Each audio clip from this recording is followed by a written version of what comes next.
En octobre 1307, le roi Philippe IV de France fit arrêter simultanément plusieurs milliers de membres de l'ordre du Temple sur l'ensemble du territoire royal. L'une des opérations policières les mieux coordonnées du Moyen-Âge européen. En 1312, l'ordre fut officiellement dissous par le pape Clément V lors du concile de Vienne.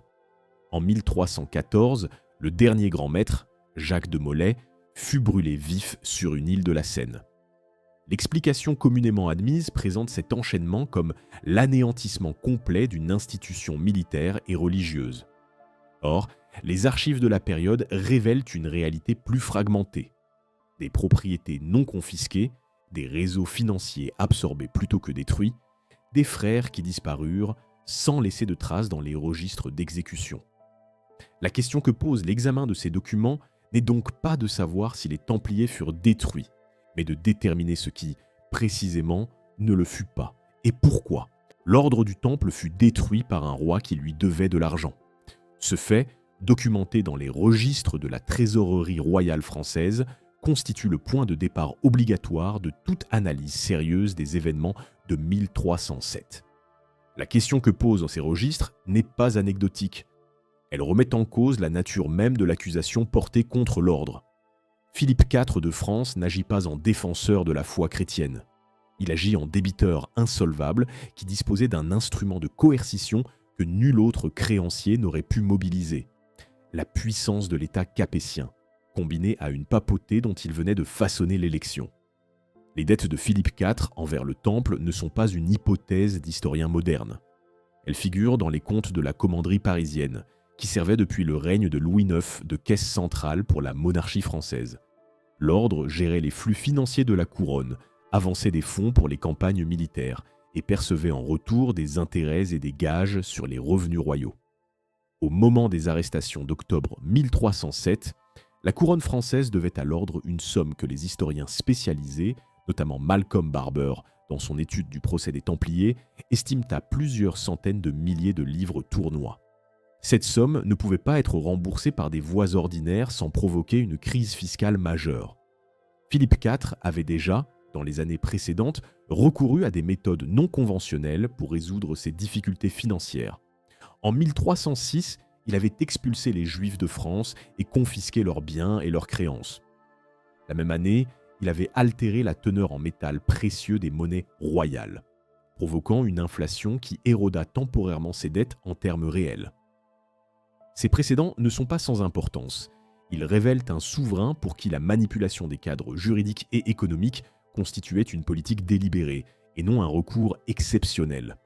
Ce contexte financier est indissociable de la chronologie des accusations. Les charges formelles portées contre l'ordre, reniement du Christ lors des cérémonies d'initiation, adoration d'une idole nommée Baphomet, pratiques obscènes lors des chapitres, ne furent pas le produit d'une enquête préalable. Elles furent formulées avant que toute enquête ne soit menée. Les lettres de cachet signées par Philippe IV et transmises aux sénéchaux et baillis du royaume en septembre 1307 contenaient déjà les accusations dans leur forme définitive. Les interrogatoires qui suivirent, les arrestations, furent tout bien conçus pour produire des aveux correspondant à ces charges, et non pour établir les faits. La structure même de l'opération du 13 octobre 1307 trahit une préparation qui dépasse la logique d'une enquête religieuse. Plusieurs milliers d'hommes furent arrêtés le même jour sur l'ensemble du territoire français. Une telle coordination exigeait des semaines de préparation logistique, des ordres transmis sous scellés aux agents royaux dans chaque province et un secret maintenu jusqu'au dernier moment. L'Inquisition, théoriquement maître de procédure dans les affaires d'hérésie, ne fut informée qu'après coup. Guillaume de Paris, inquisiteur général de France et confesseur personnel du roi, fut associé à l'opération, mais dans un rôle subordonné à la volonté royale et non directement comme initiateur. Ce point mérite une attention particulière. La procédure canonique prévoyait que les accusations d'hérésie fussent instruites par les autorités ecclésiastiques et non par le pouvoir séculier. Philippe IV inversa cette hiérarchie. Il fit arrêter les Templiers par ses agents, les fit interroger dans des prisons royales et ne transmit les dossiers à la papauté que lorsque les aveux avaient déjà été obtenus. le pape Clément V protesta formellement contre cette violation des prérogatives de l'Église dans une lettre datée du 27 octobre 1307, 2 semaines après les arrestations. Cette protestation, conservée dans les registres pontificaux, est rarement citée dans les récits populaires de l'affaire. Elle établit pourtant que Rome ne fut pas le moteur de la persécution, mais son instrument contraint. L'interprétation financière de la destruction de l'ordre n'est pas sans nuance. Plusieurs historiens, dont Helen Nicholson, ont souligné que la question de la dette ne suffit pas à expliquer la radicalité de l'opération. D'autres créanciers de la couronne française ne furent pas physiquement détruits. Ce qui distingue le cas templier, c'est la combinaison de 3 facteurs simultanés. Une créance impossible à rembourser, une institution suffisamment puissante pour représenter une menace politique à long terme et une conjoncture où la papauté se trouvait dans une position de dépendance structurelle vis-à-vis de la couronne française. C'est cette convergence, et non la dette seule, qui rendit l'opération possible. Ce que les registres financiers ne permettent pas de résoudre, c'est la question de savoir si Philippe IV anticipait dès l'origine la dissolution complète de l'ordre, ou s'il cherchait initialement un levier de pression destiné à obtenir une renégociation avantageuse de ses dettes. La correspondance royale conservée pour cette période ne répond pas directement à cette question. Et c'est précisément cette incertitude qui oblige à examiner ce qui se passa lors de la nuit du 12 au 13 octobre 1307, et surtout ce qui ne se passa pas. La nuit du 12 au 13 octobre 1307 représente l'une des opérations d'État les mieux exécutées de l'histoire médiévale européenne. Des milliers d'hommes furent arrêtés simultanément dans des dizaines de commanderies réparties sur l'ensemble du territoire français sans qu'aucune fuite préalable ne soit documentée, sans résistance armée organisée et sans que l'ordre eût pu mettre à l'abri ses archives centrales ou ses responsables les plus importants. Ce dernier point est le plus troublant. Un ordre militaire qui avait combattu en Terre Sainte pendant près de 2 siècles, qui disposait de fortifications, d'hommes entraînés et d'un réseau de renseignements propres, capitula sans opposer la moindre résistance collective. L'absence de résistance est, en elle-même, un document historique qui mérite d'être interrogé. Les ordres transmis aux agents royaux furent rédigés et scellés en septembre 1307, plusieurs semaines avant leur exécution. Ils ne devaient être ouverts qu'à l'aube du 13 octobre. Ce mécanisme d'instruction différé, qui constituait une technique administrative rarissime pour l'époque, garantissait que l'information ne circulerait pas entre les différents niveaux de la hiérarchie royale avant le moment choisi. Les sénéchaux, baillis et prévôts qui reçurent ces plis cachetés ignoraient leur contenu jusqu'à la veille de l'opération. Cette procédure est attestée par les instructions elles-mêmes, dont plusieurs exemplaires ont été conservés et étudiés par les historiens du droit médiéval. La question de l'absence de résistance a donné lieu à 2 interprétations concurrentes. La première, défendue notamment par Alain de Murgère, suggère que les dirigeants de l'ordre étaient au courant de la menace imminente, mais choisirent de ne pas fuir, estimant qu'une fuite équivaudrait à un aveu implicite de culpabilité. Selon cette lecture, Jacques de Molay et les dignitaires présents à Paris auraient fait un calcul rationnel. Affronter les accusations depuis leur position légale leur semblait plus sûr qu'une résistance ou une dissimulation qui aurait définitivement compromis leur réputation auprès du pape. La seconde interprétation, avancée par Malcolm Barber, insiste sur le fait que l'ordre était en réalité moins préparé à une menace intérieure qu'à une agression extérieure. Ces structures de défense étaient conçues pour protéger des forteresses contre des armées ennemies, non pour répondre à une arrestation administrative coordonnée par l'appareil d'État d'un royaume allié. Ces 2 lectures ne s'excluent pas mutuellement. Il est possible que certains dignitaires aient choisi délibérément de ne pas fuir, tandis que d'autres ne disposaient tout simplement pas du temps nécessaire pour organiser une réponse. Ce qui est établi, en revanche, c'est que plusieurs Templiers échappèrent effectivement aux arrestations. Les registres royaux signalent des recherches menées dans les semaines suivantes pour retrouver des frères qui n'avaient pas été capturés. Certains fuirent vers des royaumes où le bras séculier de Philippe IV ne pouvait pas les atteindre. D'autres disparurent, tout simplement des registres administratifs sans que leur sort soit documenté. La commanderie du Temple à Paris, siège administratif central de l'ordre en France, fut saisie dans ses moindres détails. Les agents royaux dressèrent des inventaires minutieux de son contenu. Mobilier, vêtements liturgiques, armes, réserves alimentaires et documents administratifs. Ces inventaires ont été partiellement conservés et constituent une source de premier ordre pour comprendre la structure matérielle de l'ordre à la veille de sa dissolution. Ils révèlent une institution dont la richesse mobilière était réelle mais inférieure aux attentes de Philippe IV, selon plusieurs historiens qui ont comparé les inventaires aux estimations fiscales antérieures. L'écart entre la richesse présumée de l'ordre et ce qui fut effectivement saisi le soir du 13 octobre est un des fils conducteurs de l'enquête historique sur les biens templiers. Un élément particulièrement significatif concerne les archives de l'ordre. La commanderie parisienne aurait dû contenir des registres financiers, des actes de propriété, des correspondances diplomatiques et des chartes couvrant 2 siècles d'activité en Orient et en Occident. Or, les inventaires royaux ne font pas état d'une saisie d'archives substantielles. Cette absence a été interprétée de plusieurs manières. Certains historiens estiment que les archives centrales de l'ordre étaient conservées en Chypre, où le roi Henri II refusa d'appliquer les arrestations ordonnées par Philippe IV et par le pape. D'autres suggèrent qu'une partie des documents fut déplacée avant les arrestations, ce qui impliquerait qu'un avertissement avait bien été transmis à certains membres de la direction de l'ordre, même si cette hypothèse ne peut être confirmée par des sources directes. La question de ce qui disparut cette nuit-là, hommes, archives, fonds, est inséparable de la question de ce que Philippe IV espérait trouver. Si l'objectif premier était l'annulation des dettes par la confiscation des avoirs de l'ordre, le résultat immédiat de l'opération fut décevant. Les liquidités saisies ne représentaient dit qu'une fraction de la créance royale. Ce déséquilibre entre l'ampleur de l'opération et la modestie du butin immédiat suggère que la destruction de l'ordre répondait à des objectifs qui dépassaient la simple récupération d'une dette.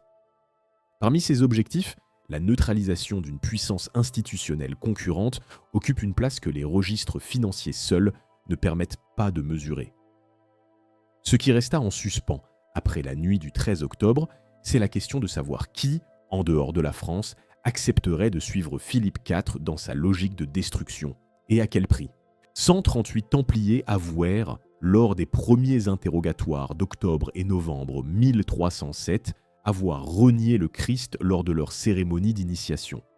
Ce chiffre est considérable. Il représente une proportion significative des frères interrogés dans les semaines qui suivirent les arrestations, et il constitua le fondement principal sur lequel Philippe IV construisit sa demande de condamnation de l'ordre auprès du pape Clément V.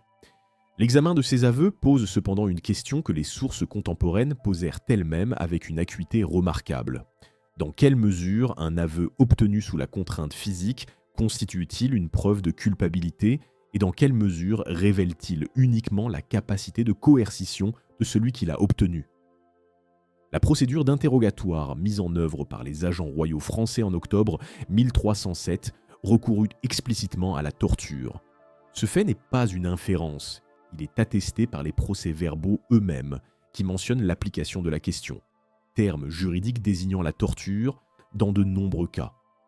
Le droit canonique médiéval autorisait le recours à la torture dans les affaires d'hérésie à condition que certaines garanties procédurales fussent respectées.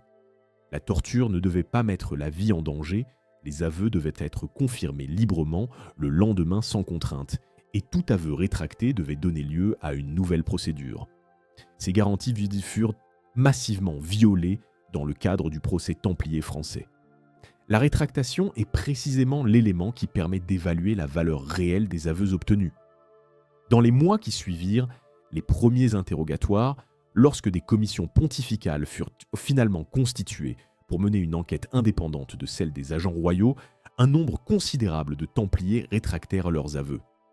Ces rétractations furent d'une importance juridique majeure, car elles remettaient en cause la validité de l'ensemble de la procédure française. Elles soulevaient également une question pratique immédiate. Selon le droit canonique de l'époque, un hérétique qui rétractait son aveu après l'avoir confirmé devait être considéré comme relapse, c'est-à-dire retombé dans l'hérésie, et pouvait être remis au bras séculier pour être exécuté. Cette disposition du droit canonique fut instrumentalisée par Philippe IV pour transformer les rétractations en condamnations automatiques à mort. 54 Templiers furent brûlés à Paris en mai 1310 précisément pour cette raison. Ayant initialement avoué puis rétracté leurs aveux devant la commission pontificale, ils furent remis aux autorités royales françaises comme relaps et exécutés sans que la commission pontificale eût elle-même statué sur le fond de l'affaire. Cet épisode est documenté avec précision dans les registres de la commission, publiés et analysés notamment par Jules Michelet au XIXe siècle, puis réexaminés par les historiens contemporains du procès. Son importance tient à ce qu'il révèle de la stratégie de Philippe IV, neutraliser les rétractations, non pas en les réfutant juridiquement, mais en les transformant en crimes supplémentaires passibles d'exécution immédiate. La nature des charges elles-mêmes mérite un examen séparé. L'accusation centrale, le reniement du Christ lors de la cérémonie d'initiation, repose sur des aveux dont la cohérence interne est remarquable et, pour plusieurs historiens, suspecte. Les descriptions fournies par des Templiers interrogés dans des prisons différentes, sous des conditions différentes, par des agents différents, présentent des similitudes structurelles qui peuvent s'expliquer de deux manières opposées. Soit les descriptions correspondent à une pratique réelle et codifiée, ce qui expliquerait leur cohérence. Soit les interrogateurs disposaient d'un formulaire de questions orientées dont les réponses attendues étaient connues à l'avance, et les similarités entre les aveux reflètent simplement la similarité des questions posées. Les sources ne permettent pas de trancher définitivement entre ces deux interprétations. L'accusation d'adoration du Baphomet pose un problème documentaire distinct. Contrairement au reniement, qui fut évoqué de manière relativement cohérente dans les aveux, les descriptions du Baphomet varient de façon si radicale d'un témoignage à l'autre, tête barbue, figure féminine, crâne, idole dorée, simple dessin sur une peau, qu'elles ne permettent ni pas de reconstituer un objet de culte cohérent. Cette variabilité a conduit la majorité des historiens contemporains à conclure que le Baphomet n'était pas une réalité cultuelle de l'ordre, mais une construction des interrogatoires. Helen Nicholson, dans son analyse des sources du procès, observe que les descriptions du Baphomet ne correspondent à aucun objet retrouvé lors des perquisitions dans les commanderies, qui furent de pourtant minutieuses et dont les inventaires ont été conservés. L'accusation d'obscénité lors des chapitres, baisers impudiques, incitation à la sodomie, suit un schéma similaire. Ces charges apparaissent dans les instructions royales préalables aux arrestations, avant tout interrogatoire, ce qui indique qu'elles furent construites a priori et non induites par les témoignages. Le fait qu'elles figurent mot pour mot dans les lettres de cachet de septembre 1307 démontre qu'elles constituaient des charges préfabriquées destinées à justifier une opération déjà décidée, et non des conclusions tirées d'une enquête préliminaire. Ce constat amène à une question que les historiens du procès ont formulée de différentes manières. Philippe IV croyait-il à la culpabilité des Templiers ou les charges furent-elles entièrement fabriquées ? La réponse la plus rigoureuse est également la moins satisfaisante. On ne peut pas le savoir avec certitude à partir des sources disponibles. La correspondance privée du roi est presque entièrement perdue. Les chroniques contemporaines favorables à Philippe IV présentent les accusations comme des révélations horrifiantes d'une corruption réelle. Les chroniques critiques les présentent comme des inventions cyniques. Aucun document intime du roi ne permet de trancher. Ce qui est en revanche documenté avec précision, c'est la réaction des autres souverains européens aux arrestations françaises. Le roi Édouard II d'Angleterre, dans une lettre adressée aux rois de Portugal, de Castille, d'Aragon et de Naples, peu après les arrestations, qualifiait les accusations portées contre les Templiers de fausses et d'incroyables. Cette lettre, conservée dans les archives anglaises, est remarquable à double titre. Elle montre d'une part que la crédibilité des charges était immédiatement contestée au plus haut niveau politique européen, et d'autre part qu'Édouard II lui-même finit par céder aux pressions pontificales et royales françaises et autorisa des arrestations en Angleterre en janvier 1308, quelques mois seulement après avoir défendu l'ordre. Ce revirement illustre la mécanique de pression politique qui accompagna l'ensemble du procès. En dehors de la France, les résultats des interrogatoires furent très différents. En Angleterre, en Allemagne rhénane et dans plusieurs provinces italiennes, les Templiers interrogés refusèrent massivement d'avouer les crimes dont ils étaient accusés. Dans la péninsule ibérique, les procès locaux aboutirent à des acquittements, ou à des condamnations pour des fautes mineures sans rapport avec les accusations centrales de reniement ou d'idolâtrie.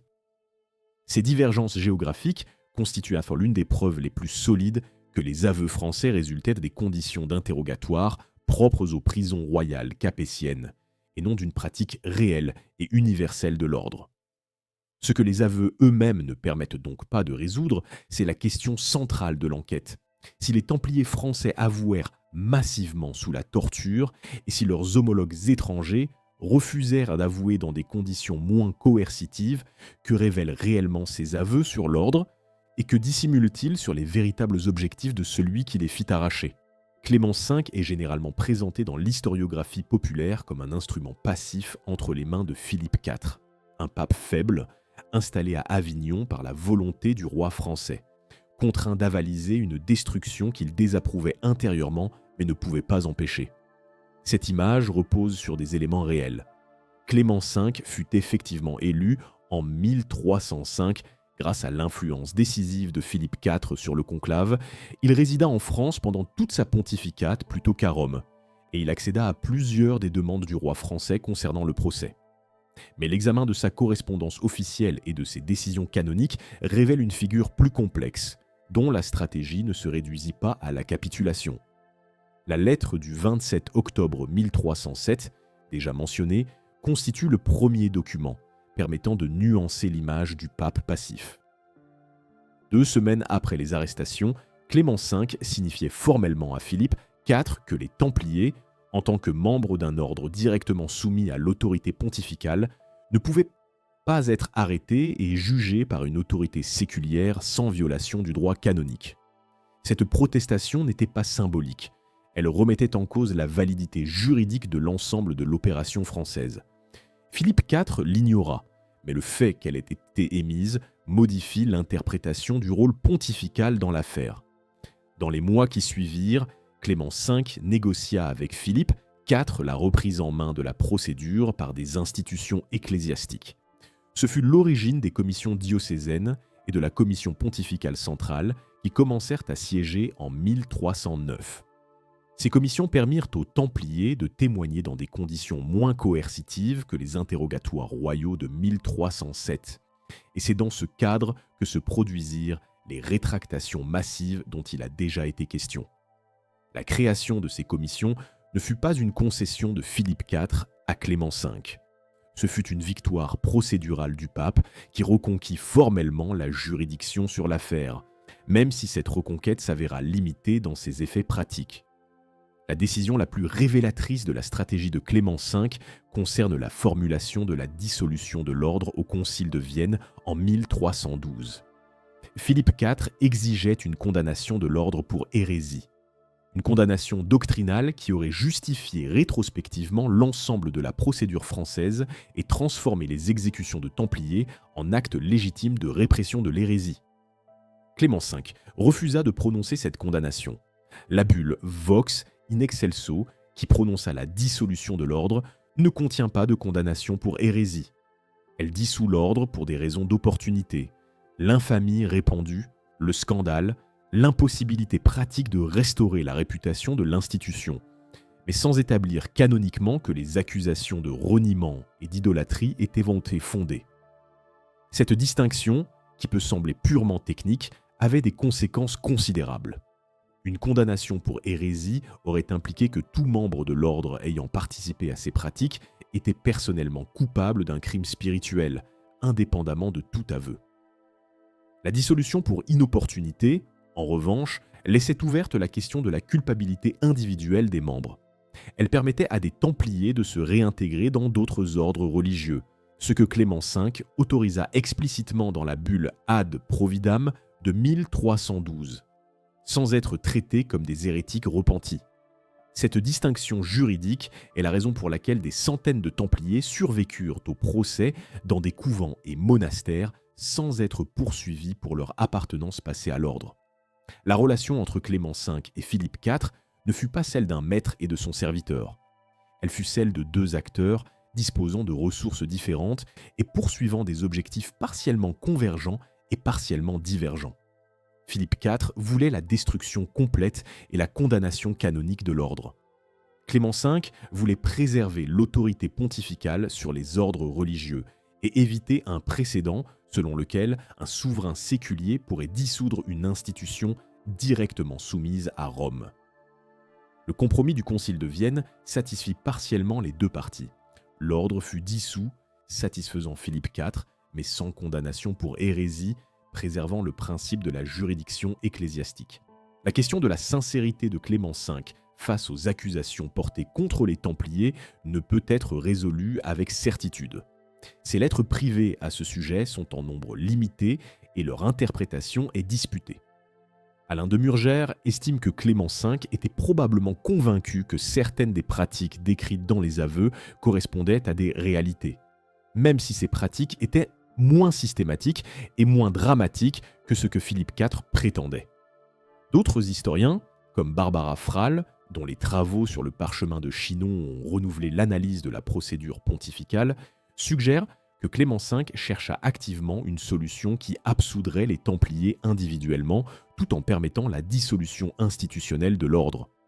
Le parchemin de Chinon, découvert dans les archives secrètes du Vatican en 2001 et publié en fac-similé en 2007 par Barbara Frale, est à cet égard le document le plus important mis au jour depuis des décennies sur l'affaire templière.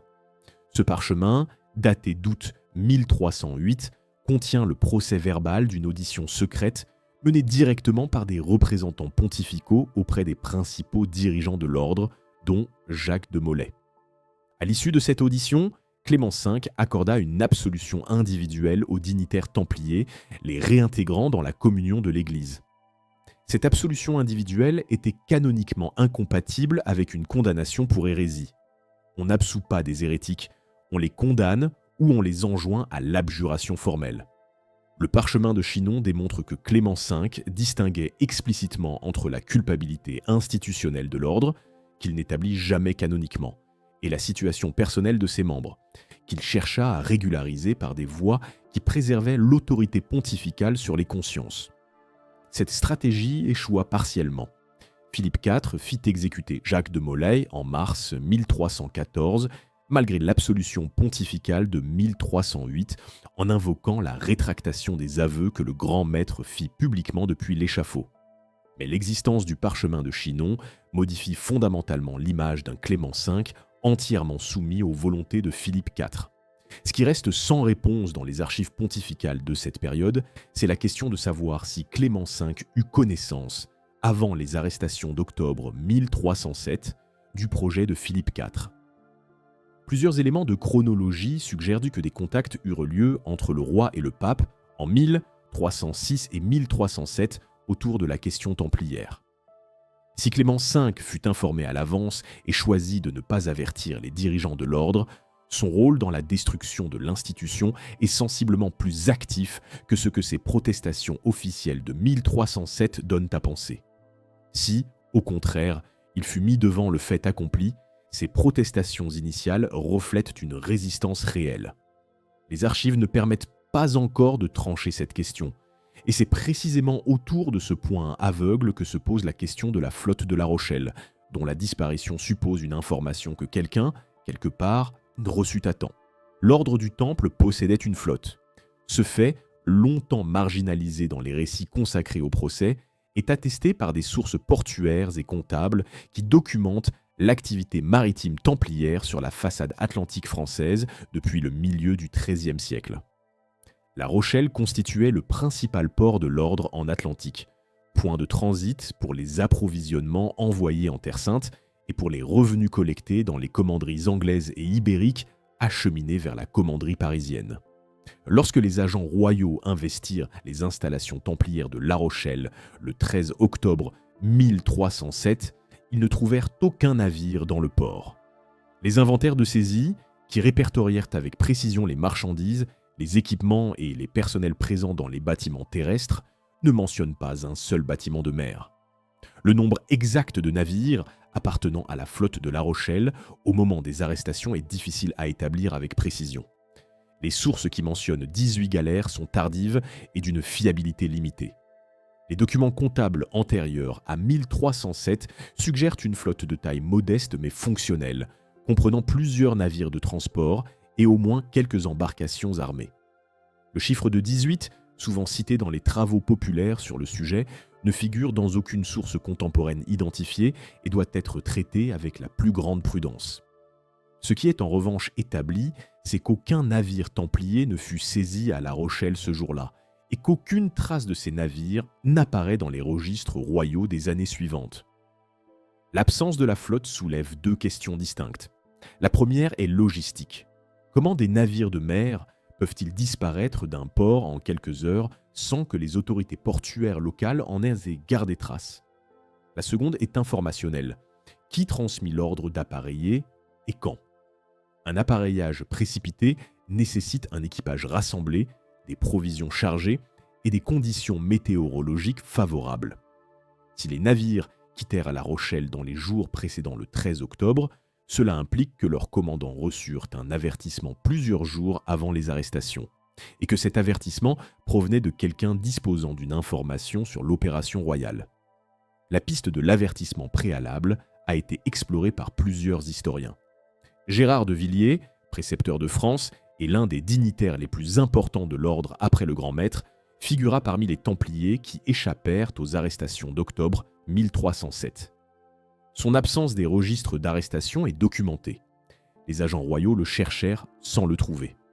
Certains historiens ont associé Gérard de Villiers à la fuite de la flotte de La Rochelle, suggérant qu'il aurait organisé le départ des navires après avoir reçu une information sur le projet royal.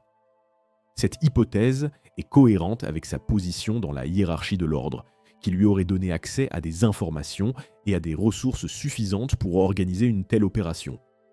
Elle reste cependant une hypothèse. Aucun document contemporain ne place explicitement Gérard de Villiers à La Rochelle dans les jours précédant le 13 octobre. La destination des navires est encore plus incertaine que les conditions de leur départ. Plusieurs destinations ont été proposées dans la littérature historique et para-historique, avec des degrés très variables de plausibilité documentaire. L'Écosse est fréquemment mentionnée, notamment en lien avec la tradition qui associe les Templiers fugitifs à la bataille de Bannockburn en 1314.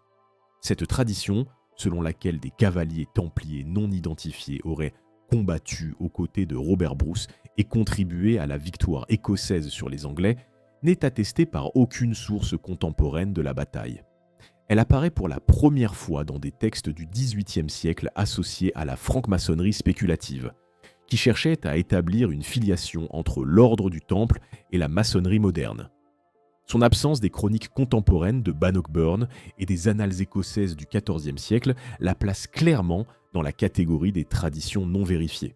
Le Portugal constitue une destination plus plausible du point de vue géographique et politique. Les navires en partance de La Rochelle pouvaient atteindre les ports portugais en quelques jours de navigation dans des conditions normales, et le roi Denis Ier du Portugal adopta une politique de protection active des Templiers après les arrestations françaises. En 1319, il fonda l'Ordre du Christ, dans lequel furent intégrés les Templiers portugais, et obtint du pape Jean XXII la reconnaissance de ce nouvel ordre comme successeur direct du Temple dans le royaume. La continuité institutionnelle est ici documentée et non simplement supposée. Si des navires templiers gagnèrent le Portugal, ils y trouvèrent une structure d'accueil déjà préparée à les recevoir. L'hypothèse d'une destination en Méditerranée orientale, Chypre, Rhodes ou les ports arméniens, est également compatible avec les capacités de navigation de l'époque. L'ordre du Temple maintint une présence importante à Chypre jusqu'en 1308 et les Templiers chypriotes bénéficièrent de la protection du roi Henri II, qui refusa d'appliquer les arrestations ordonnées par Rome. Des navires partis de La Rochelle à l'automne 1307 auraient pu rejoindre Chypre en contournant la péninsule ibérique, en faisant escale dans des ports portugais ou aragonais et en traversant la Méditerranée. Cette route était connue et régulièrement empruntée par les approvisionnements de l'ordre avant 1291.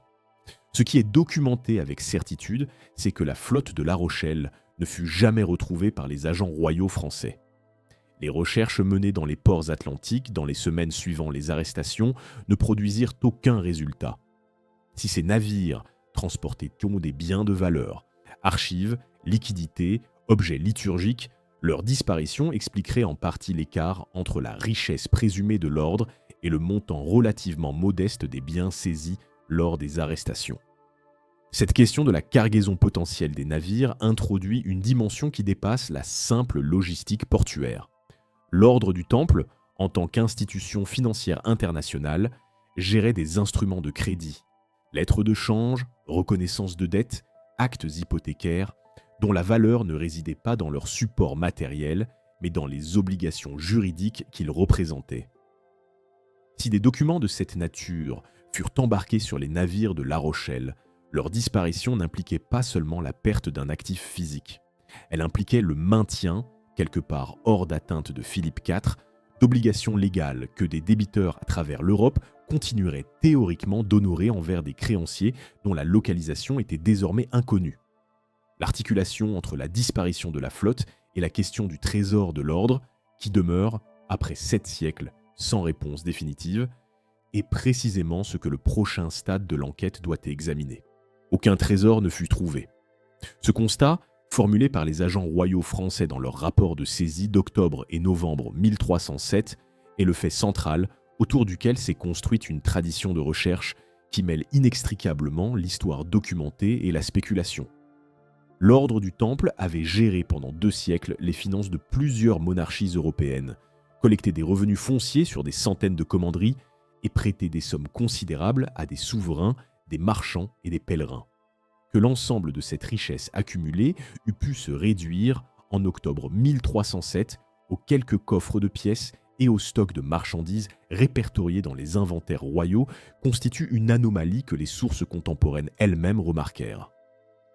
Guillaume de Nogaret, chancelier de Philippe IV et principal architecte juridique de l'opération contre le Temple, reçut les premiers rapports de saisie dans les jours suivant les arrestations. Ces rapports révélèrent immédiatement l'insuffisance du butin par rapport aux attentes. Les estimations de la richesse de l'ordre qui circulaient à la cour royale française avant 1307 et qui jouèrent un rôle dans la décision de Philippe IV d'engager l'opération, s'étaient pas fondées sur les revenus annuels de l'ordre, sur la valeur de ses propriétés foncières et sur les rumeurs relatives à ses réserves liquides.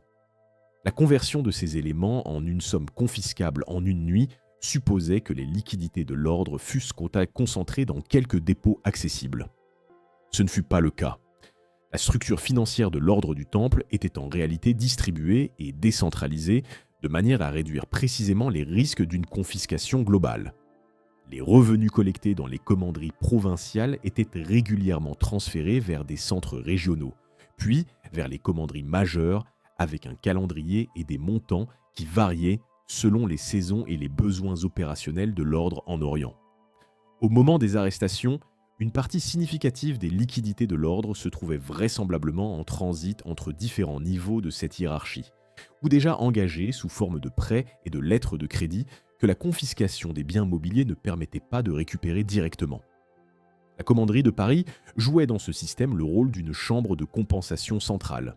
Elle enregistrait les flux entre les différentes provinces de l'ordre occidental et coordonnait les transferts vers Chypre, d'où partaient les approvisionnements de la présence orientale de l'ordre.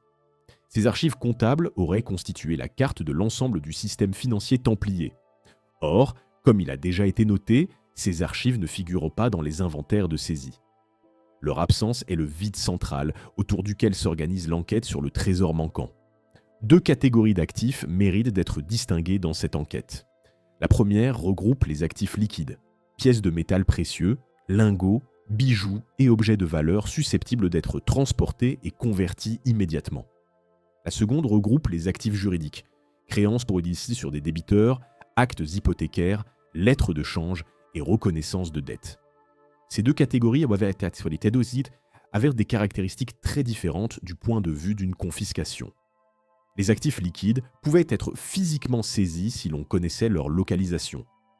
Les actifs juridiques, en revanche, ne pouvaient être exploités que par celui qui détenait les documents originaux, et leur valeur disparaissait si les documents étaient détruits ou si les débiteurs refusaient d'honorer leurs obligations envers un créancier illégitime ou introuvable.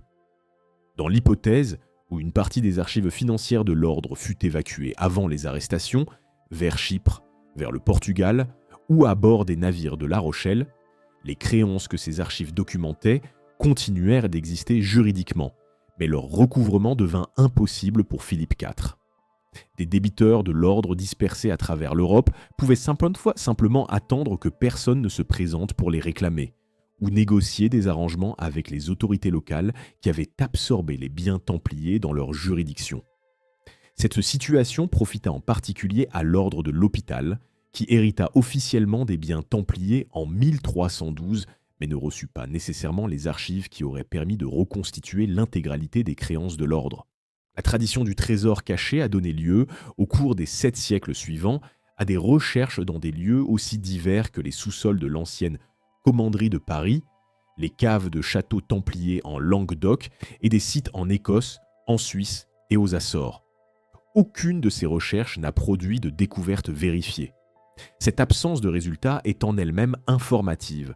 Si un trésor physique de grande ampleur avait été dissimulé en un lieu unique, la probabilité qu'il n'ait pas été découvert en 7 siècles de fouilles, accidentelles ou intentionnelles, est faible.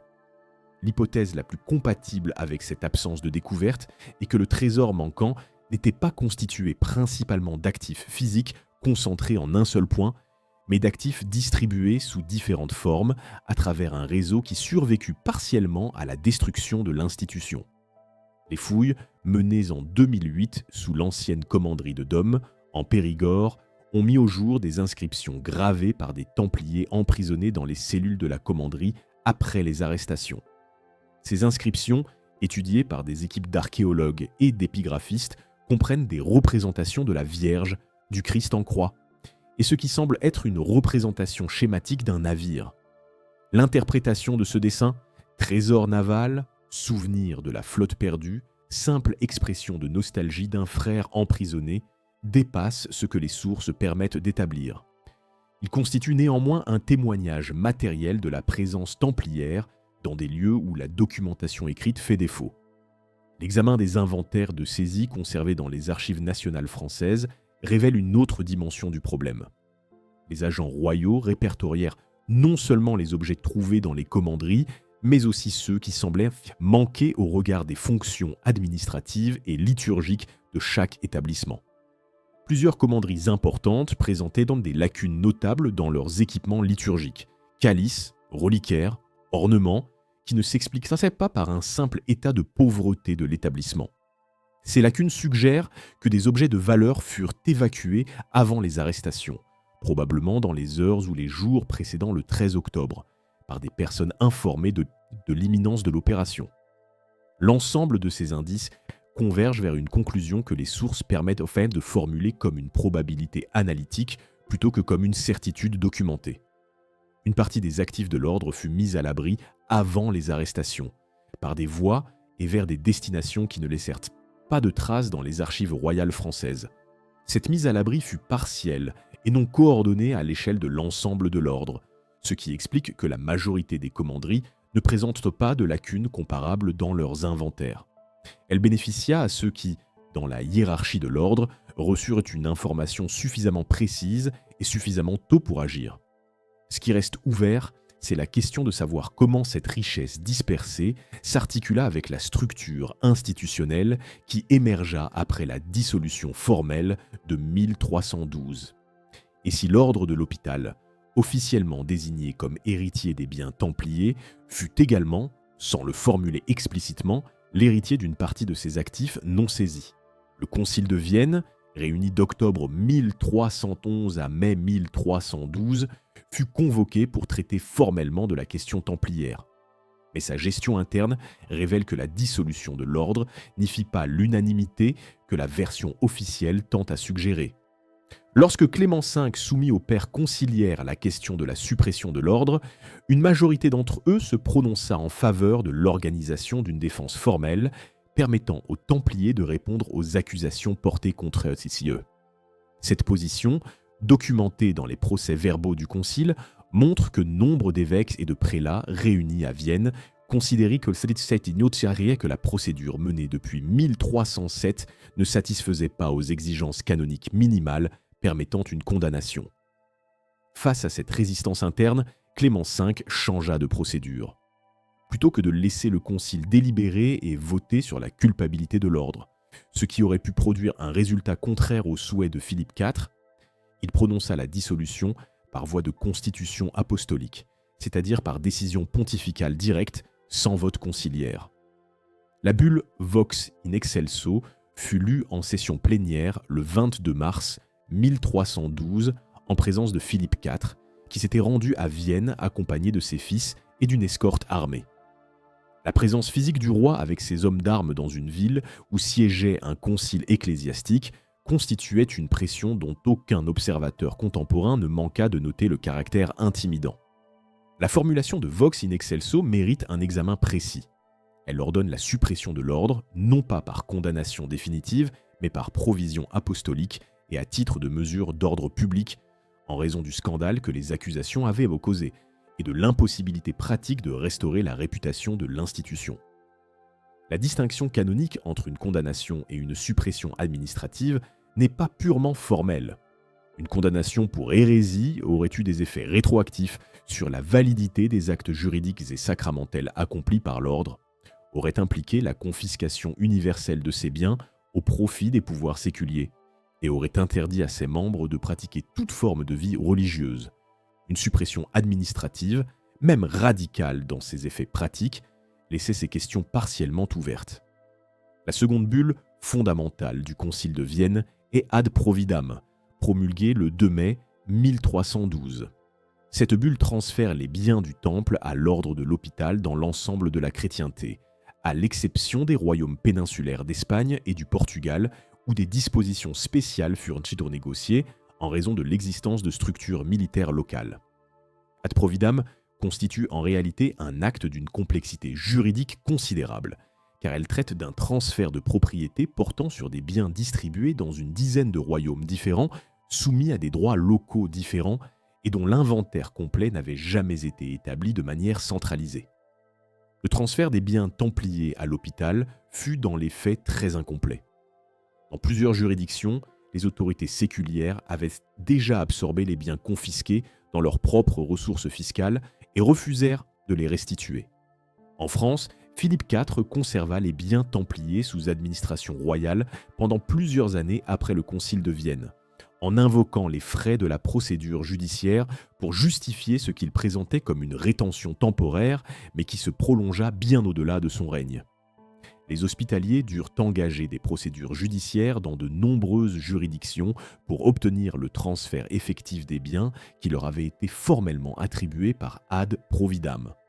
Ces procédures sont documentées dans les archives hospitalières et couvrent plusieurs décennies après 1312. Ce que le Concile de Vienne ne fit pas est aussi instructif que ce qu'il accomplit. Il ne prononça pas de condamnation doctrinale de l'ordre. Il ne statua pas formellement sur la culpabilité individuelle de ses membres. Il ne régla pas la question du sort des Templiers qui avaient avoué, rétracté leurs aveux ou été acquittés par les commissions diocésaines hors de France. Ces questions furent laissées à l'appréciation des évêques locaux et des autorités séculières dans chaque juridiction, ce qui produisit des résultats très disparates selon les régions. En Allemagne, les conciles provinciaux de Mayence et de Cologne déclarèrent les Templiers innocents des accusations portées contre eux. En Castille, des conclusions similaires furent atteintes. Ces acquittements provinciaux ne furent pas annulés par Rome et ne donnèrent lieu à aucune procédure d'appel pontifical. La question du devenir des membres de l'ordre est intimement liée à celle de la pérennité de ces structures. Clément V prévit dans Ad Providam que les frères non reconnus coupables d'hérésie recevraient une pension prélevée sur les biens transférés à l'hôpital, leur permettant de vivre honorablement jusqu'à leur mort. Ce mécanisme de pension suppose un registre des bénéficiaires et un système de versement qui ne pouvait fonctionner qu'avec la coopération des hospitaliers, lesquels avaient, dans ce contexte, un intérêt direct à minimiser le nombre de pensionnaires reconnus pour maximiser leur propre bénéfice du transfert de biens. Les archives hospitalières de la période post-1312 reflètent ces tensions dans plusieurs juridictions. Ce que le Concile de Vienne dissout réellement, ce n'est donc pas l'ensemble des structures, des réseaux et des ressources qui constituaient l'ordre du Temple. Il dissout son cadre juridique et institutionnel reconnu par l'Église universelle. La distinction est fondamentale pour comprendre ce qui survécut à 1312. Des réseaux de personnes, des habitudes de coopération économique, des archives partielles, des obligations non éteintes et des traditions locales de gouvernance purent continuer à fonctionner, sous d'autres noms et dans d'autres cadres, précisément parce que la dissolution ne fut pas accompagnée d'une condamnation doctrinale qui aurait rendu illégitimes toutes les formes de continuation. Le paradoxe central de Vienne est ainsi le suivant. En refusant de prononcer une condamnation pour hérésie, Clément V préserva théologiquement la possibilité d'une continuation des membres de l'ordre dans d'autres formes de vie religieuse. Il ne supprima pas des personnes ni des compétences, mais une persona juridica. Ce choix, qu'il soit le résultat d'une stratégie délibérée ou d'un compromis contraint, eut des effets durables sur la manière dont les réseaux et les traditions templières se réorganisèrent après 1312. Effet que l'exemple des royaumes ibériques illustre avec une clarté particulière et que l'examen des décisions du roi du Portugal et du roi d'Aragon permet de documenter avec une précision que les sources françaises ne permettent pas d'atteindre. La bulle Ad Providam désigna l'ordre de l'hôpital comme héritier universel des biens du temple. Cette décision pontificale est souvent présentée comme la conclusion logique d'une rationalisation des ordres militaires.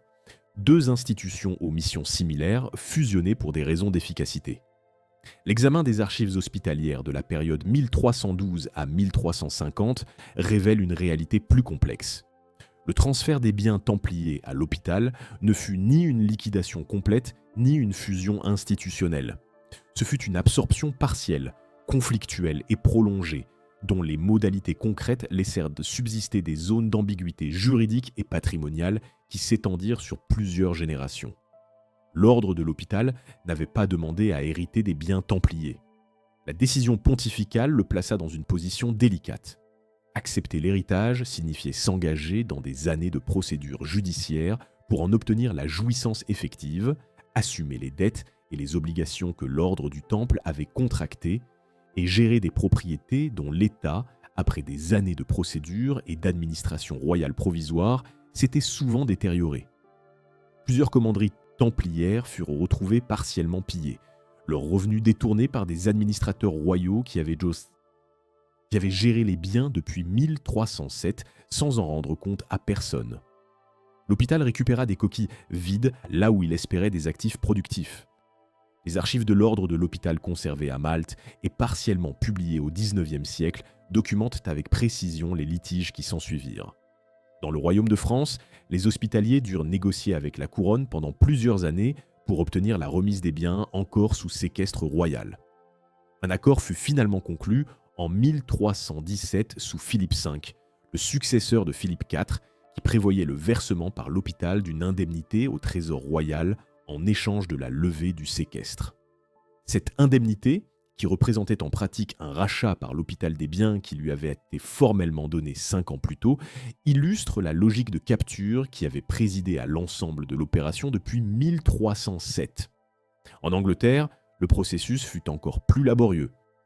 La couronne anglaise maintint un contrôle de fait sur la plupart des propriétés templières jusqu'au milieu du XIVe siècle. Des commanderies comme Clerkenwell et Temple Church à Londres furent finalement remises aux hospitaliers, mais dans des états qui témoignaient d'années de gestion négligente. Le Temple Church lui-même, qui avait servi de nécropole à plusieurs dignitaires royaux et templiers, ne fut pas affecté à l'hôpital, mais loué à des juristes de la couronne, origine des Inns of Court, qui occupent encore aujourd'hui les bâtiments de l'ancienne commanderie londonienne. La question des personnes est distincte de celle des biens. L'hôpital absorba un certain nombre de templiers qui n'avaient pas été condamnés et qui demandèrent à rejoindre un autre ordre religieux. Le nombre de ces transfuges institutionnels est difficile à établir avec précision, mais des études récentes sur les rôles d'entrée hospitaliers de la période 1312 à 1330 suggèrent qu'ils furent moins nombreux que ce que l'on aurait pu attendre. La résistance des hospitaliers à intégrer en masse leurs anciens rivaux est documentée dans plusieurs sources administratives. L'hôpital craignait que l'admission de nombreux templiers ne crée des factions internes et ne compromette sa propre identité institutionnelle. Cette résistance produisit un phénomène intéressant du point de vue de la continuité des réseaux templiers. Des frères qui n'avaient pas été condamnés mais que l'hôpital n'absorbait pas se retrouvèrent dans une situation juridique précaire. Ils n'appartenaient plus à un ordre reconnu, ne pouvaient pas toujours rejoindre l'hôpital et dépendaient de la bonne volonté des évêques locaux pour trouver un cadre de vie régulière. Certains intégrèrent des monastères bénédictins ou cisterciens. D'autres vécurent comme clercs séculiers sous la protection de nobles ou de municipalités. D'autres encore disparurent des registres ecclésiastiques sans que leur sort soit documenté. Ce que l'absorption hospitalière permit néanmoins de préserver, c'est une continuité de savoir-faire dans des domaines où l'ordre du Temple avait développé des compétences spécifiques. La gestion des propriétés rurales, les techniques de collecte et de transfert de revenus à distance, les méthodes de comptabilité utilisées pour consolider les comptes de multiples commanderies provinciales, ces compétences administratives et financières furent en partie transférées aux hospitaliers avec le personnel qui les maîtrisait. Dans ce sens, l'absorption des biens templiers par l'hôpital constitua effectivement une forme de continuité institutionnelle, même si elle ne fut pas planifiée comme telle et ne s'accompagna pas d'un transfert formel d'identité. La dimension financière la plus complexe du transfert concerne les créances. Si l'ordre du Temple était créancier de plusieurs souverains et marchands au moment de sa dissolution, ces créances auraient dû théoriquement être transférées à l'hôpital en même temps que les autres actifs. Dans la pratique, faute d'archives complètes permettant de documenter ces créances, la plupart des débiteurs de l'ordre ne furent jamais approchés par leurs nouveaux créanciers hospitaliers. Certaines dettes furent simplement prescrites. D'autres furent tacitement annulées par arrangement local. La dette de Philippe IV lui-même, celle qui avait servi de déclencheur à l'ensemble de l'opération, ne fut jamais remboursée à l'hôpital, et aucun document ne montre que l'hôpital les réclamait avec insistance. Cette discrétion est cohérente avec la logique d'un ordre qui avait besoin de la coopération de la couronne française pour récupérer ses autres biens. L'analyse du transfert des biens templiers à l'hôpital débouche ainsi sur une conclusion qui contredit la narration de la dissolution comme anéantissement. L'ordre du Temple ne disparut pas sans laisser de traces dans les structures qui lui survécurent. Il se dilua dans l'hôpital, dans les ordres ibériques, dans les pratiques administratives de plusieurs monarchies et dans des réseaux de personnes qui continuèrent à fonctionner sous d'autres cadres institutionnels. Cette dilution n'est pas la même chose qu'une survie organisée, et elle ne doit pas être confondue avec les théories de continuité secrète que la tradition maçonnique ultérieure développa sans fondement documentaire. Mais elle pose directement la question de ce que l'exemple des royaumes ibériques, où la continuité fut non pas secrète mais publique, institutionnelle et papalement reconnue, révèle sur la capacité effective de Rome et de Paris à effacer une institution qu'ils avaient décidé de détruire. La dissolution de l'ordre du Temple ne fut pas appliquée de manière uniforme en Europe. Cette non-uniformité n'est pas un détail marginal. Elle révèle les limites réelles du pouvoir de Philippe IV et de Clément V hors du cadre géopolitique français. Et elle permet d'évaluer avec plus de précision ce qui, de l'ordre, fut réellement détruit et ce qui fut simplement redéfini sous d'autres formes institutionnelles. 3 cas méritent une analyse distincte: le Portugal, l'Aragon et l'Écosse, dont les situations respectives illustrent 3 modalités très différentes de la relation entre un pouvoir souverain local et la pression exercée par Rome et Paris. Le cas portugais est le mieux documenté et le plus significatif pour l'analyse historique. Le roi Denis Ier du Portugal refusa d'arrêter les Templiers présents sur son territoire en 1307. Cette décision, qui représentait une désobéissance directe aux ordres pontificaux, s'explique par plusieurs facteurs convergents. Les Templiers avaient joué un rôle militaire important dans la Reconquista portugaise et maintenaient des relations étroites avec la monarchie. Leurs commanderies contrôlèrent des zones stratégiques et leurs ressources militaires restaient utiles à un royaume qui continuait à faire face à des menaces frontalières. Denis Ier n'avait donc pas intérêt à leur destruction et disposait d'une marge d'autonomie suffisante vis-à-vis de Rome pour la refuser. La négociation entre Denis Ier et le Saint-Siège dura plusieurs années après le Concile de Vienne. Elle aboutit en 1319 à un compromis documenté dans les bulles pontificales de Jean XXII, la fondation de l'Ordre du Christ, institutionnellement nouveau, mais comprenant dans ses premiers membres la quasi-totalité des Templiers portugais non condamnés, héritant de leurs biens et de leurs commanderies, et soumis à une règle qui reprenait pour l'essentiel celle du Temple.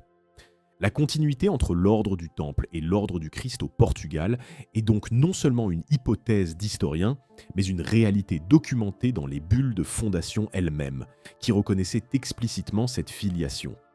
L'ordre du Christ joua dans les siècles suivants un rôle considérable dans l'histoire mondiale. Il finança et organisa une partie des explorations maritimes portugaises du XVe siècle. Vasco de Gama était membre de l'ordre du Christ. Les caravelles de l'époque des grandes découvertes portaient sur leur voile la croix de l'ordre du Christ, une croix dont la forme dérivait directement de la croix templière. Cette continuité symbolique et institutionnelle entre la dissolution de l'ordre du Temple en 1312 et les premières circumnavigations du globe au début du XVIe siècle constitue l'une des trajectoires historiques les plus remarquables de l'histoire médiévale tardive et moderne, et l'une des plus sous-évaluées dans les récits qui présentent 1312 comme la fin définitive du Temple. Le cas aragonais est différent, mais complémentaire.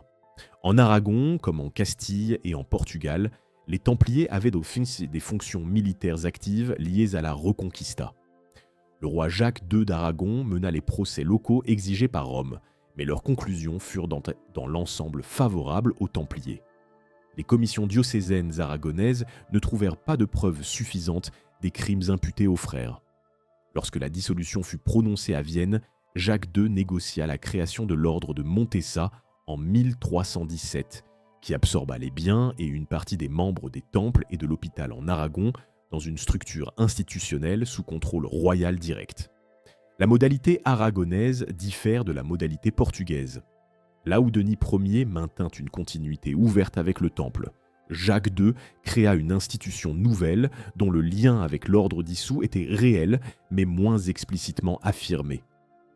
Le cas écossais est fondamentalement différent des deux précédents, non parce qu'il documente une continuité institutionnelle comparable, mais parce qu'il illustre les limites de la pression pontificale dans un contexte de rupture politique.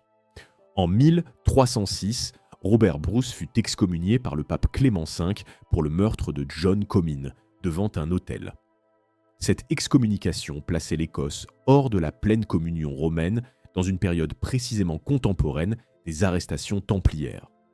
Les bulles pontificales ordonnant les arrestations des Templiers n'y furent pas immédiatement appliquées, et les procès menés ultérieurement en Écosse produisirent des résultats limités. Plusieurs Templiers écossais furent soumis à des pénitences mineures et réintégrés dans la vie ecclésiastique sans condamnation formelle. La tradition qui associe des Templiers fugitifs à la bataille de Bannockburn en 1314, selon laquelle une charge de cavalerie templière aurait renversé le cours de la bataille, a été examinée en détail par plusieurs historiens contemporains. Cette tradition n'est attestée dans aucune source contemporaine écossaise ou anglaise.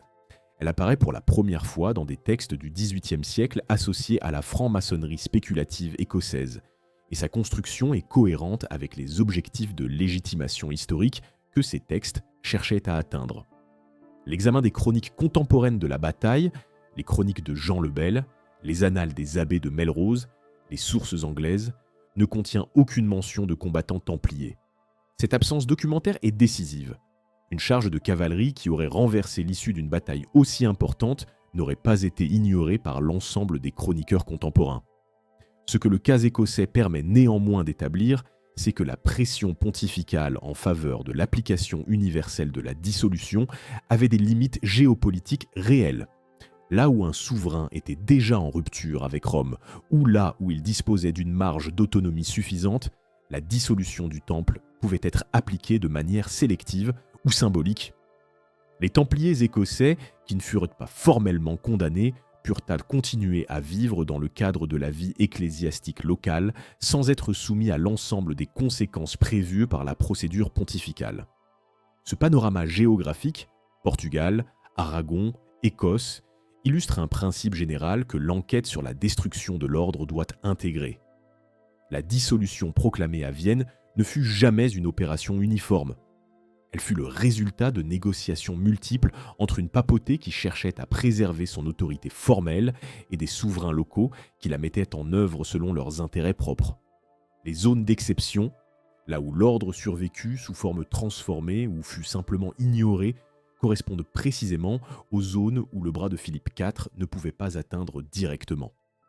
Cette cartographie de la résistance à la dissolution est la contre-preuve la plus solide de la thèse, selon laquelle la destruction de l'ordre fut davantage l'œuvre d'un roi endetté que celle d'une église déterminée à extirper une hérésie. Car là où la pression royale française était absente, la destruction ne fut pas complète. Et là où elle ne fut pas complète, ce qui subsista ne fut pas une légende, mais une institution. Jacques de Molay mourut le 18 mars 1314 sur un bûcher dressé sur l'île aux Juifs, dans la Seine, à Paris. Ce fait est établi avec précision par plusieurs sources contemporaines convergentes. Ce qui est moins certain, et beaucoup plus instructif, c'est le contenu exact de ces dernières paroles, et la manière dont ce contenu fut rapporté, transformé et instrumentalisé dans les décennies et les siècles qui suivirent. La malédiction que la tradition attribue à de Molay depuis le bûcher, annonçant la mort prochaine du pape et du roi, constitue un document historique d'un type particulier. Non pas parce qu'elle prouverait une capacité prophétique, mais parce que la manière dont elle fut construite, transmise et utilisée révèle quelque chose d'important sur la façon dont la mémoire de l'ordre fut entretenue après sa destruction formelle.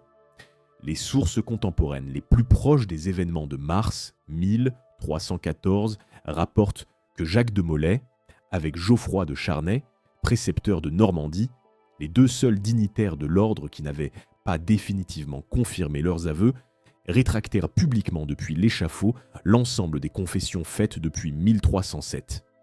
Cette rétractation publique était un acte d'une gravité canonique extrême. Selon le droit de l'époque, un hérétique relapse remis au bras séculier ne pouvait pas faire machine arrière. En se rétractant, de Molay ne sauvait pas sa vie. Il la perdait définitivement et immédiatement. Ce choix, fait en pleine connaissance de ses conséquences, mérite d'être analysé pour ce qu'il signifie. Un acte délibéré de réhabilitation publique de l'ordre, accompli au moment précis où il ne pouvait plus avoir aucune conséquence pratique pour son auteur.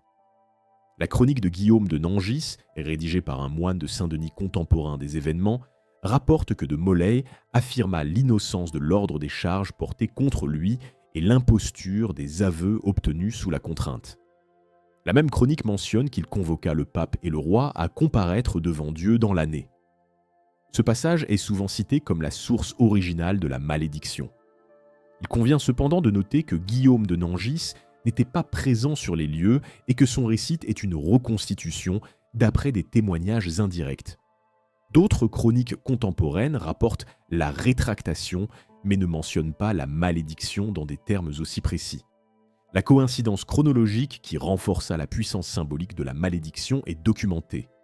Clément V mourut le 20 avril 1314, 33 jours après l'exécution de Molay. Philippe IV mourut le 29 novembre 1314, 8 mois après le bûcher. Ces deux décès, survenus si rapidement après l'exécution du grand maître, furent interprétés comme la réalisation de la prophétie dès la génération contemporaine des événements. Les chroniques rédigées après 1315 intégrèrent systématiquement la malédiction dans leur récit, en faisant rétrospectivement d'elle une prédiction accomplie plutôt qu'une imprécation sans fondement. Le fait que l'ensemble des fils de Philippe IV mourut sans héritier mâle, entraînant l'extinction de la branche directe des Capétiens en 1328, ajouta un troisième terme à la prophétie accomplie, même si cet événement se produisit 14 ans après les paroles de Molay. Ces coïncidences chronologiques ne constituent pas en elles-mêmes une preuve de causalité. La mort de Clément V à 69 ans, après des années de maladie documentée, n'a pas besoin d'une explication surnaturelle. Philippe IV mourut d'une chute de cheval lors d'une chasse, accident non prévisible mais nullement extraordinaire pour un souverain de cette époque.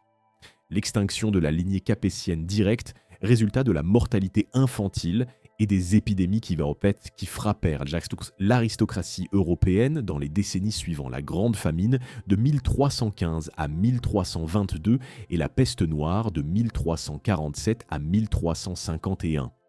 Ce que ces coïncidences révèlent n'est donc pas une réalité surnaturelle, mais un mécanisme de construction mémorielle. la malédiction acquit rétrospectivement une précision et une portée qu'aucun contemporain de Mars 1314 n'aurait pu lui attribuer avec certitude. Ce mécanisme est lui-même un document historique de premier ordre. Il indique que la mémoire de l'ordre du Temple fut activement entretenue, structurée et transmise après 1314, et qu'elle fut organisée autour de la figure de Molay comme martyr injustement exécuté. Cette construction mémorielle n'est pas une invention tardive. Elle commence dans les années immédiatement postérieures aux événements, dans des milieux qui avaient accès aux chroniques et qui avaient des raisons de maintenir vivante l'image d'un ordre victime d'une injustice royale. L'identification de ces milieux, clercs, nobles, familles ayant eu des membres dans l'ordre, est une des dimensions de l'enquête que les sources permettent de documenter partiellement. Le rôle de la rétractation de Molay dans la tradition juridique médiévale est également significatif. En se rétractant publiquement, de Molay créa un précédent documentaire. Il établit pour la postérité que les aveux de 1307 avaient été obtenus sous la contrainte et ne correspondaient pas à la réalité des pratiques de l'ordre. Cette déclaration, faite en public devant des témoins nombreux et rapportée dans plusieurs chroniques, constitua dans les décennies suivantes une ressource pour ceux qui souhaitaient défendre la mémoire de l'ordre contre les versions officielles de sa culpabilité. Les procès de canonisation ultérieurs, qui examinent parfois rétrospectivement des causes présentées comme des martyrs, auraient trouvé dans la rétractation de Molay un argument de première force. Mais aucune procédure de ce type ne fut jamais engagée, ce qui constitue en soi un fait historique qui mérite explication.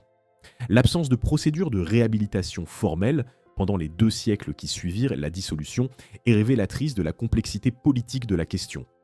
Une réhabilitation posthume de Molay et de l'ordre aurait impliqué une condamnation implicite de la procédure française de 1307 à 1314 et une remise en cause de la légitimité de la dissolution prononcée à Vienne. Elle aurait également posé la question du devenir des biens transférés à l'hôpital, dont la légitimité du transfert reposait sur la validité de la dissolution. Ces complications pratiques expliquent pourquoi aucun pape des XIVe et XVe siècles ne chercha à ouvrir formellement ce dossier. Ce que la figure de Molay sur le bûcher documente, en définitive, ce n'est pas une malédiction, mais une fracture. La fracture entre la version juridique officielle de la destruction de l'ordre, confirmée par les bulles pontificales et les arrêts royaux, et la mémoire vivante que transmirent ceux pour qui cette version officielle était une falsification.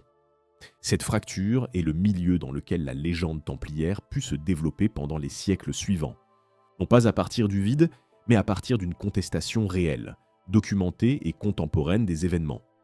Ce qui reste à examiner, c'est la question de savoir comment les archives du procès elles-mêmes, les documents produits par la procédure destinée à condamner l'ordre, devinrent paradoxalement un instrument de sa réhabilitation intellectuelle dans les siècles qui suivirent. Les archives du procès des Templiers constituent l'un des corpus documentaires les mieux conservés de l'histoire médiévale. Les procès-verbaux des interrogatoires français de 1307 à 1311, les actes de la commission pontificale centrale, les comptes rendus des conciles provinciaux et les registres de la chancellerie pontificale pour les années 1307 à 1314 forment un ensemble de plusieurs milliers de feuillets qui ont été partiellement édités depuis le XVIIe siècle et étudiés avec des méthodes de plus en plus sophistiquées. Paradoxalement, c'est précisément l'abondance de cette documentation qui rend ces lacunes d'autant plus significatives. Un corpus aussi massif, produit par une procédure aussi étendue, devrait contenir plus qu'il ne contient. La première lacune concerne les préliminaires de l'opération de 1307. Les archives de la chancellerie royale française conservent les ordres d'arrestation envoyés aux sénéchaux en septembre 1307. Mais les documents qui témoigneraient de la phase de préparation antérieure, les instructions données à Guillaume de Nogaret, les échanges avec Clément V, les rapports des informateurs royaux qui auraient fourni des informations sur les pratiques de l'ordre, sont remarquablement absents. Cette absence n'implique pas nécessairement qu'ils n'existèrent jamais. Elle peut résulter d'une destruction délibérée par des agents royaux désireux d'effacer les traces d'une procédure dont la légitimité était contestable, ou simplement de la perte accidentelle de documents dans les vicissitudes ultérieures des archives royales. Mais elle signifie que les chercheurs ne peuvent peuvent pas reconstituer avec certitude la chaîne de décision qui conduisit aux arrestations. La seconde lacune est celle des témoignages favorables aux Templiers dans les procès-verbaux français. Les interrogatoires conservés pour la France contiennent massivement des aveux. Les rétractations ultérieures devant la commission pontificale sont documentées dans les procès-verbaux de cette commission. Mais les témoignages de personnes extérieures à l'ordre, marchands, pèlerins, nobles, clercs ayant eu des relations régulières avec les Templiers, qui auraient pu attester de la normalité des pratiques de l'ordre sont très rares dans la documentation française. Ils sont en revanche plus présents dans les archives des procès menés hors de France, notamment en Aragon et dans les îles britanniques, où les conditions d'interrogatoire furent moins coercitives. Cette asymétrie géographique dans la composition des archives renforce l'interprétation selon laquelle les sources françaises reflètent les conditions de production des aveux plutôt que la réalité des pratiques de l'ordre. La troisième lacune, et la plus stratégique du point de vue de l'enquête sur la dissolution, concerne les archives économiques de l'ordre. Les registres comptables de la commanderie de Paris, qui auraient permis de reconstituer l'état financier de l'ordre à la veille des arrestations, font entièrement défaut. Les actes notariés documentant les prêts consentis par l'ordre à des tiers, les lettres de change en circulation et les registres hypothécaires sont également absents de la documentation saisie. Cette absence, déjà évoquée dans le contexte du trésor manquant, prend ici une dimension analytique supplémentaire. Elle indique que les archives du procès, aussi massives qu'elles soient, furent constituées délibérément autour d'un objet précis, la preuve des crimes imputés à l'ordre, et non dans une logique de documentation exhaustive de l'institution. La découverte du parchemin de Chinon en 2001 dans les archives secrètes du Vatican illustre un autre aspect de cette question. Ce document, qui atteste l'absolution individuelle accordée par Clément V aux dignitaires de l'ordre en août 1308, était connu depuis le XIXe siècle par des mentions dans d'autres sources, mais n'avait pas été retrouvé dans les fonds d'archives où il aurait théoriquement dû se trouver. Il fut découvert dans un carton mal catalogué, associé à d'autres documents concernant une affaire sans rapport. Cette découverte accidentelle soulève la question de ce que les archives vaticanes de la période 1307 à 1314 contiennent encore, qui n'a pas été identifié, catalogué ou analysé. Les archives vaticanes relatives à cette période furent partiellement réorganisées et reclassées à plusieurs reprises au cours des siècles suivants, notamment lors des transferts du fonds pontifical liés au déplacement de la papauté et aux dommages de guerre. Ces réorganisations, qui n'obéiraient pas toujours à des principes archivistiques rigoureux, créèrent des dispersions et des confusions de classification que les chercheurs contemporains continuent de démêler. Barbara Frale, qui découvrit le parchemin de Chinon, a estimé que d'autres documents du même type pourraient par exemple se trouver dans des cartons non encore systématiquement explorés. Cette hypothèse ne peut être confirmée qu'au prix d'un travail archivistique de longue haleine, dont une partie est actuellement en cours. La quatrième lacune des archives concerne les procédures menées dans des juridictions où les Templiers furent acquittés ou soumis à des pénitences mineures. Les archives des conciles provinciaux de Mayence, de Cologne et de Ravenne, qui prononcèrent des conclusions favorables aux Templiers, sont fragmentaires. Cette fragmentation n'est pas nécessairement le produit d'une destruction intentionnelle, mais elle a eu pour effet pratique de marginaliser ces conclusions dans l'historiographie, qui s'est fondée principalement sur les sources françaises et vaticanes, les mieux conservées et les plus accessibles. Une reconstitution équilibrée de la procédure contre l'ordre exigerait une intégration systématique des sources provinciales qui restent en partie inexploitées. Ce que les archives du procès permettent cependant d'établir avec solidité, et ce point est souvent sous-évalué, c'est la résistance réelle d'une fraction significative des Templiers, même en France, à la procédure qui leur était imposée. Parmi les 127 Templiers qui défendirent l'ordre devant la commission pontificale en 1310, avant que les exécutions de mai 1310 ne brisent le mouvement de défense, plusieurs développèrent des arguments juridiques d'une sophistication remarquable. Ils contestèrent la compétence de la commission, invoquèrent des irrégularités procédurales et demandèrent à être confrontés à leurs accusateurs. Ces arguments, conservés dans les procès-verbaux de la commission, témoignent d'une connaissance du droit canonique qui surprend dans une institution militaire et suggère que l'ordre disposait de conseillers juridiques compétents même après plusieurs années de captivité. Ce que les archives taisent, finalement, c'est peut-être ce qui fut dit dans les espaces soustraits à toute documentation. Les conversations entre Philippe IV et Nogaret dans les mois précédant les arrestations, les discussions entre Clément V et ses cardinaux sur la stratégie à adopter face à la pression royale, les échanges entre les dignitaires de l'ordre lors des nuits qui précédèrent le 13 octobre 1307. Ces conversations, si elles eurent lieu dans des formes qui laissèrent des traces, ne font pas partie des archives qui nous sont parvenues. Et c'est dans cet espace de silence que s'est développée la question qui sous-tend tout l'édifice de la légende templière. Que savaient les dirigeants de l'ordre et quand le savaient-ils ? Cette question n'est pas résoluble par les archives du procès. Elle le serait peut-être par celles qui manquent et qui constituent le nœud du problème posé par le réseau financier que l'ordre laissa derrière lui. L'ordre du Temple inventa, ou du moins perfectionna au point de transformer en système viable à l'échelle européenne un mécanisme financier d'une importance considérable, la lettre de crédit à distance. Un pèlerin déposant une somme dans une commanderie en France pouvait retirer l'équivalent, déduction faite des frais, dans une commanderie en Terre Sainte ou à Chypre, sans transporter de métal précieux sur une route dangereuse. Ce mécanisme, qui préfigure les instruments de crédit bancaire modernes, reposait sur un réseau de comptabilité interne distribué entre les commanderies, sur une confiance institutionnelle construite sur 2 siècles de transactions honestement tenues, et sur la capacité de l'ordre à mobiliser et déplacer des ressources financières à l'échelle de la chrétienté tout entière. La destruction de l'institution n'effaça pas ce réseau, elle le dispersa dans les structures qui lui survécurent. Les marchands italiens, florentins, génois, vénitiens, qui opérèrent dans les mêmes espaces géographiques que l'ordre du Temple, observèrent ces techniques financières de prêt pendant 2 siècles. Les maisons bancaires florentines des Bardi et des Peruzzi, qui jouèrent au XIVe siècle un rôle financier comparable à celui que le Temple avait tenu au XIIIe siècle dans les relations entre les monarchies européennes et leurs créanciers, développèrent des instruments similaires, lettres de change, crédit à distance, gestion d'actifs pour le compte de tiers, dont la genèse ne peut pas être séparée de l'exemple templier. Cette filiation n'est pas une thèse complotiste.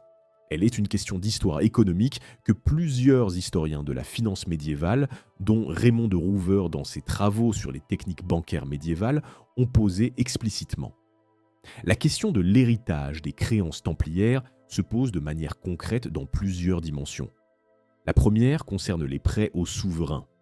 L'ordre avait prêté des sommes significatives à plusieurs monarques européens, dont Édouard Ier d'Angleterre, dont les emprunts auprès du Temple pour financer ses campagnes en Écosse et au Pays de Galles sont documentés dans les archives royales anglaises. Ces prêts, lorsqu'ils n'avaient pas encore été remboursés au moment des arrestations de 1307, représentaient des créances qui auraient théoriquement dû être transférées à l'ordre de l'hôpital en 1312. Dans la pratique, la plupart ne le furent pas.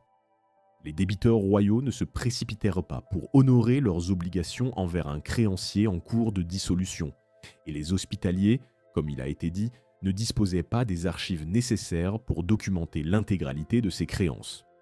La seconde dimension concerne les prêts aux particuliers et aux institutions ecclésiastiques. L'ordre avait également consenti des prêts à des nobles, des évêques et des monastères pour financer des constructions, des procès ou des croisades locales. Ces prêts étaient documentés dans des actes notariés dont les originaux étaient conservés dans les commanderies ou chez des notaires locaux.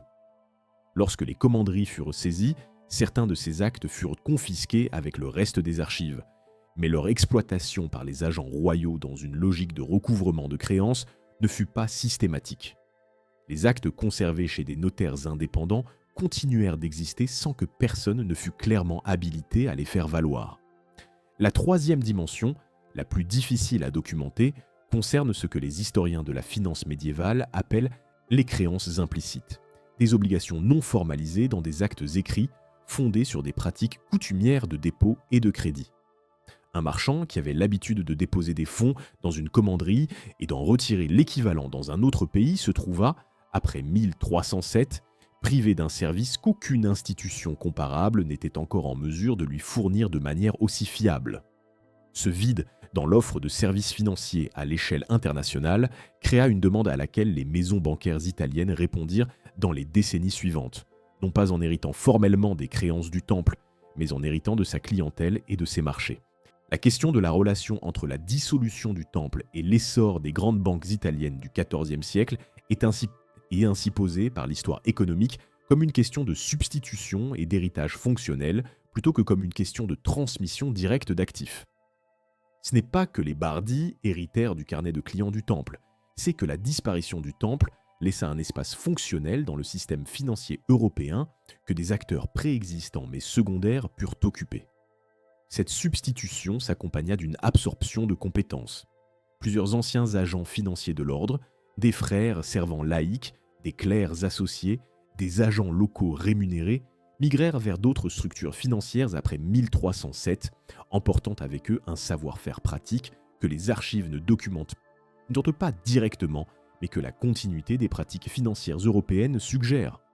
Un exemple particulièrement significatif de cette migration de compétences est fourni par l'étude des registres de la papauté avignonnaise dans les années 1310 à 1340. La centralisation des finances pontificales, collecte des revenus de l'Église universelle, gestion des dépôts, financement des opérations diplomatiques et militaires, s'intensifia précisément dans la période qui suivit la dissolution de l'ordre.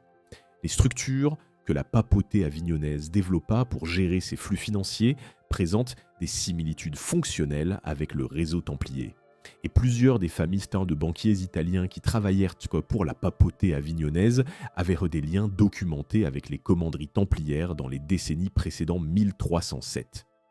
Ces connexions ne constituent pas une preuve de transmission directe, mais elles indiquent que les compétences financières concentrées dans l'ordre ne disparurent pas avec lui. La question finale que pose cet examen du réseau financier templier est peut-être la plus importante pour comprendre pourquoi l'ordre ne put pas être complètement effacé. L'ordre du Temple avait construit, sur 2 siècles, une réputation de fiabilité financière qui était distincte de son identité religieuse et militaire. Des marchands et des souverains qui n'avaient aucun lien doctrinal avec l'ordre lui faisaient haut des confiances comme intermédiaire financier parce qu'il avait honoré ses engagements de manière cohérente sur une période de plusieurs générations. Cette réputation, cet actif immatériel par excellence, ne pouvait pas être confisquée par une lettre de cachet, ni dissoute par une bulle pontificale. Elle survécut à l'institution sous la forme d'un modèle, d'un précédent et d'un ensemble de pratiques que les acteurs financiers qui succédèrent au Temple n'avaient pas besoin de reconnaître explicitement pour en hériter fonctionnellement. C'est cette dimension immatérielle de la continuité templière qui pose la question de ce que l'ordre de l'hôpital absorba réellement, non pas en termes de propriété et de créance, mais en termes de mémoire institutionnelle et de tradition de gouvernance. L'ordre de l'hôpital Saint-Jean de Jérusalem existait depuis 1113, fondé peu après l'établissement des États croisés, et avait développé ses propres traditions militaires, hospitalières et administratives sur 2 siècles parallèles à ceux du Temple. Les 2 ordres furent rivaux en Terre Sainte, concurrents dans la collecte des revenus en Occident et parfois ennemis dans les politiques internes des royaumes croisés. Cette rivalité structurelle rend d'autant plus significative la question de ce que l'hôpital absorba réellement lorsqu'il hérita des biens templiers en 1312, car un héritier qui n'avait pas demandé cet héritage et qui avait des raisons institutionnelles de se démarquer de l'ordre qu'il remplaçait était peu susceptible d'afficher ouvertement une continuité qu'il aurait intérêt à minorer. La dimension la plus documentée de l'absorption est administrative. L'ordre de l'hôpital intégra dans sa structure des commanderies dont les fonctions économiques et les réseaux locaux continuèrent à fonctionner, dans un grand nombre de cas, selon des logiques établies par l'ordre du Temple. Les agents locaux, fermiers, régisseurs, percepteurs de rentes, qui gérissaient les propriétés templières dans les campagnes européennes, n'avaient en général pas de raison de modifier leurs pratiques lors du changement de propriétaire institutionnel. Les moulins continuèrent à moudre, les terres à être cultivées, les rentes à être collectées selon des habitudes enracinées.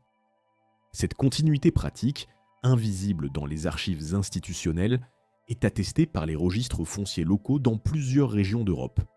La dimension plus complexe est celle du personnel.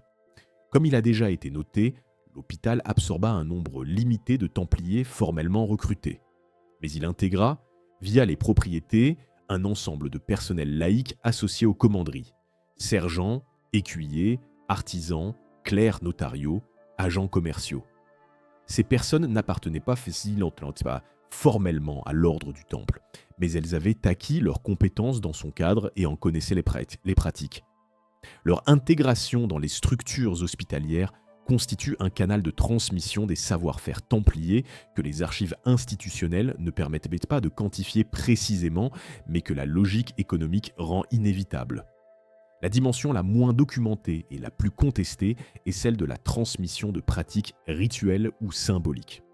La question de savoir si l'ordre de l'hôpital absorba, même marginalement, des éléments de la culture interne du temple, ses dévotions particulières, ses traditions initiatiques, ses codes de comportement interne, ne peut pas être résolue par les sources disponibles. Les statuts hospitaliers de la période post-1312 ne font aucune référence à une telle absorption. Mais l'absence de mention dans des statuts officiels ne prouve pas l'absence de pratiques informelles. Et les milieux templiers, reconstitués dans la tradition maçonnique du XVIIIe siècle, prétendent dire précisément que cette transmission informelle avait eu lieu. Ces prétentions ne peuvent pas être vérifiées dans les sources médiévales, et leur émergence 7 siècles après les faits les rend historiquement suspectes. Ce qui est en revanche vérifiable, c'est la transformation de l'ordre de l'hôpital dans les décennies qui suivirent l'absorption des biens templiers. L'hôpital, qui avait commencé comme une institution à vocation hospitalière et charitable, avant d'acquérir une dimension militaire, se transforma progressivement, après 1312, en une puissance maritime et diplomatique dans la Méditerranée orientale. La conquête de Rhodes en 1309, commencée avant même la dissolution formelle du Temple, et l'établissement d'un État insulaire souverain à Rhodes, constitua la base d'un pouvoir naval que l'ordre exerça jusqu'à la conquête ottomane de 1522, puis depuis Malte jusqu'à 1798. Cette trajectoire maritimo-militaire, si elle n'est pas directement causée par l'absorption des biens templiers, en fut certainement facilitée par les ressources supplémentaires que ce transfert procura. La question de la mémoire institutionnelle du Temple au sein de l'hôpital se pose également dans une perspective de très longue durée.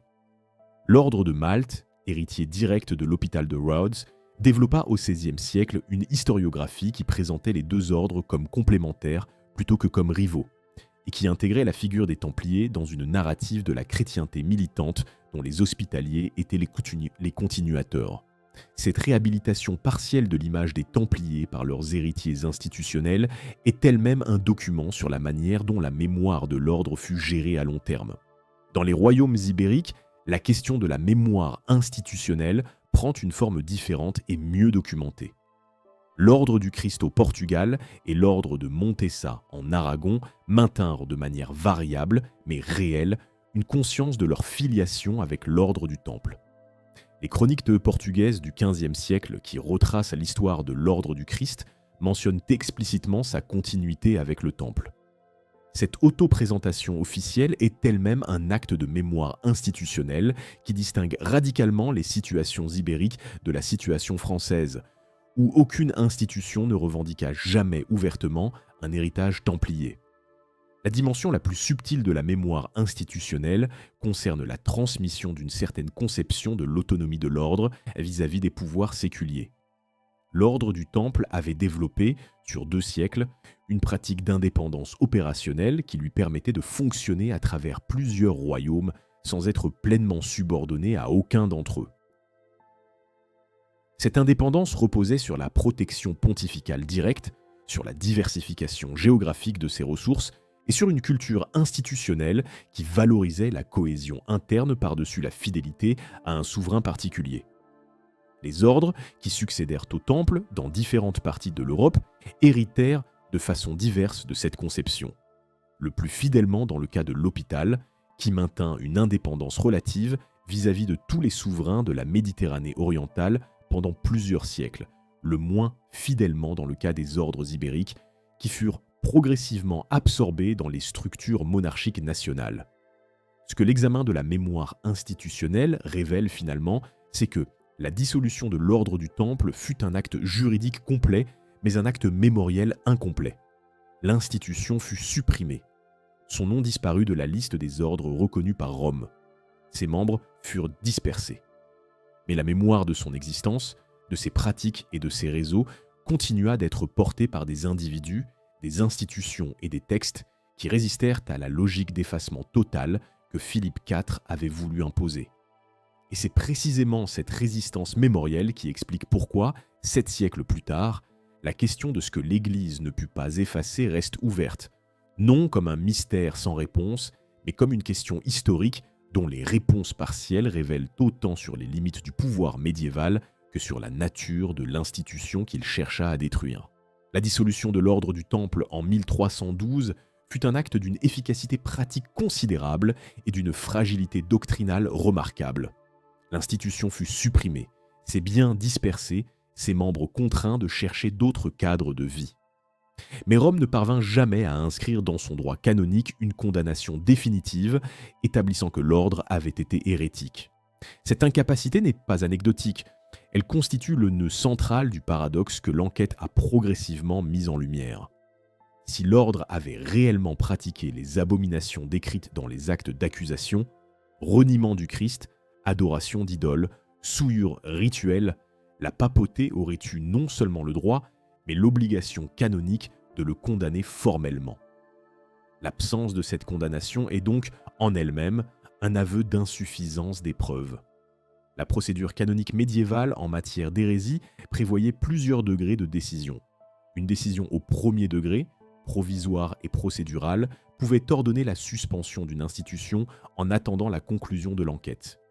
Une décision au deuxième degré, définitive et doctrinale, établissait la culpabilité d'une erreur spécifique et condamnait ceux qui l'avaient commise.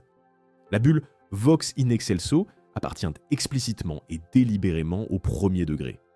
Son préambule prend soin de distinguer entre la mesure de suppression qu'elle prononce et une condamnation définitive qu'elle renonce explicitement à prononcer. Ce renoncement ne fut pas un accident de rédaction. Il reflète la conclusion à laquelle Clément V et ses conseillers canonistes étaient parvenus après avoir examiné l'ensemble du dossier, à savoir que les preuves disponibles ne suffisaient pas à fonder une condamnation doctrinale solide. Cette conclusion des canonistes pontificaux est documentée dans les délibérations préparatoires au Concile de Vienne, dont des fragments ont été conservés dans les archives vaticanes. Ces fragments indiquent que plusieurs cardinaux et experts juridiques consultés par Clément V soulignèrent les faiblesses procédurales du dossier français. Des aveux obtenus sous torture, massivement rétractés devant les commissions pontificales et non confirmés par des témoignages indépendants des pratiques de l'ordre. Ces faiblesses n'étaient mises par force sans remède dans le cadre d'une procédure normale. Elles auraient toutes pu être corrigées par une enquête approfondie, par des confrontations entre accusateurs et accusés, par l'examen de témoins indépendants. Mais Philippe IV n'avait pas de temps pour une procédure normale. Sa pression en faveur d'une décision rapide était incompatible avec les exigences d'une condamnation canonique solide. La question théologique soulevée par les accusations mérite également un examen spécifique. Le reniement du Christ lors des cérémonies d'initiation, la charge centrale, impliquait, si elle était vraie, que des milliers d'hommes avaient participé pendant des générations à un acte d'apostasie collectif, tout en maintenant en public une pratique religieuse catholique parfaitement ordinaire. Cette dualité, hérésie secrète et orthodoxie publique, n'était pas théologiquement impossible, mais elle était historiquement extraordinaire, et son établissement exigerait des preuves d'une solidité que les aveux obtenus sous torture ne pouvaient pas fournir. Les théologiens consultés par la commission pontificale posèrent une question que les procès-verbaux de la commission conservent partiellement. Si le reniement du Christ était une pratique réelle et systématique de l'ordre depuis sa fondation, pourquoi les Templiers avaient-ils maintenu pendant 2 siècles un comportement religieux public irréprochable? Construction d'églises, célébration de sacrements, soins des malades, combat pour la défense de la chrétienté, qui allait précisément à l'encontre de ce que leur pratique secrète aurait impliqué. Cette question ne prouve pas l'innocence de l'ordre, mais elle illustre la difficulté logique de la thèse de l'accusation, et explique en partie pourquoi les canonistes pontificaux hésitèrent à en faire le fondement d'une condamnation doctrinale. La faiblesse doctrinale de la position de Rome eut des effets concrets sur la réception de la dissolution dans les différentes parties de l'Europe. Là où la pression royale française ne s'exerçait pas directement, en Allemagne, en Écosse, dans une partie de l'Italie, les conciles provinciaux qui examinèrent les dossiers des Templiers locaux conclurent fréquemment à leur innocence des charges principales. Ces conclusions ne furent pas démenties par Rome. Leur existence dans les archives provinciales constitue un corpus de décisions ecclésiastiques formelles allant à l'encontre de la narrative officielle de la culpabilité de l'ordre. Un corpus qui resta longtemps sous-exploité dans l'historiographie, mais dont l'importance analytique est considérable. La question de la condamnation doctrinale inaccomplie a également des implications pour la manière dont les Templiers survivants furent traités dans les décennies suivant la dissolution. Si l'ordre avait été formellement condamné pour hérésie, ses membres qui n'avaient pas personnellement abjuré auraient été canoniquement considérés comme hérétiques. Leur intégration dans d'autres ordres religieux, leur exercice de fonctions ecclésiastiques, leur réception des sacrements, tout cela aurait été théologiquement problématique. L'absence de condamnation formelle permit à des Templiers de mener des vies religieuses ordinaires dans d'autres cadres institutionnels sans que leur appartenance passée à l'ordre ne constitua un obstacle canonique permanent. Cette réalité explique en partie un phénomène que les archives de plusieurs diocèses européens permettent d'observer. Des anciens Templiers qui exercèrent des fonctions paroissiales, conventuelles ou épiscopales dans les décennies suivant 1312, sans que leur passé soit évoqué dans les documents officiels comme une disqualification. Dans le diocèse de Troyes, dont les archives ont été partiellement étudiées, plusieurs prêtres présents dans les registres paroissiaux des années 1320 à 1340 portent des noms qui figurent dans les listes de Templiers arrêtés en 1307 et relâchés sans condamnation définitive. Cette continuité biographique, invisible dans les grandes narratives institutionnelles, témoigne de l'écart entre la destruction formelle de l'ordre et la réalité vécue de ses membres survivants. La limite ultime de l'action de Rome dans cette affaire est peut-être la plus fondamentale de toutes. Le droit canonique médiéval ne prévoyait pas de procédure permettant de dissoudre définitivement la mémoire d'une institution. Il pouvait interdire l'utilisation d'un nom, retirer une reconnaissance juridique, transférer des biens. Il ne pouvait pas ordonner à des personnes d'oublier leurs affiliations passées, d'effacer leur réseau de relations ou de cesser de transmettre les pratiques et les savoirs qu'ils avaient acquis dans un cadre institutionnel désormais illégal.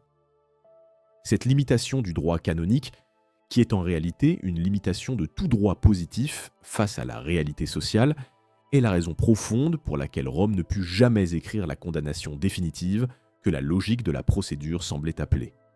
Et c'est cette impossibilité doctrinale qui ouvre directement la question de ce que la dissolution de 1312 ne put en définitive jamais atteindre.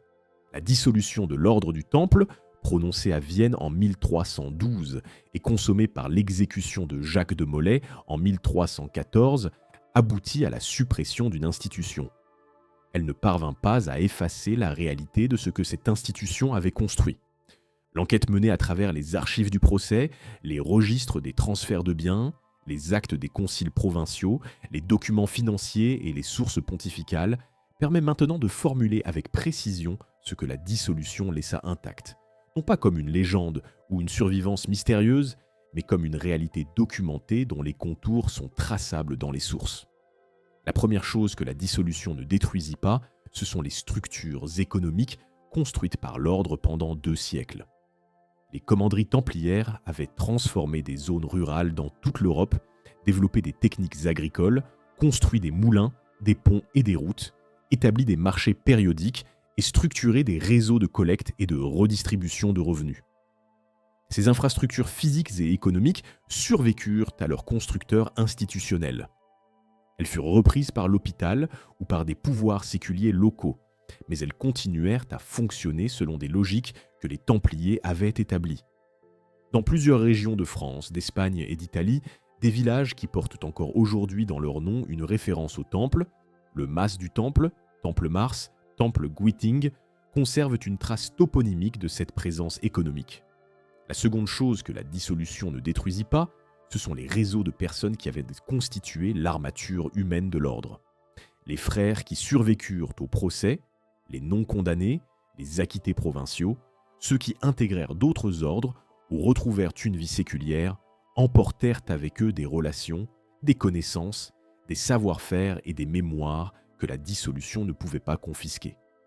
Ces personnes vécurent encore 20, 30 ou 40 ans après 1314, transmettant à leurs environnements immédiats, familles, couvents, paroisses, réseaux marchands, une connaissance de l'ordre qui ne passa pas par les canaux officiels de sa condamnation, mais par la transmission directe de ceux qui l'avaient vécu.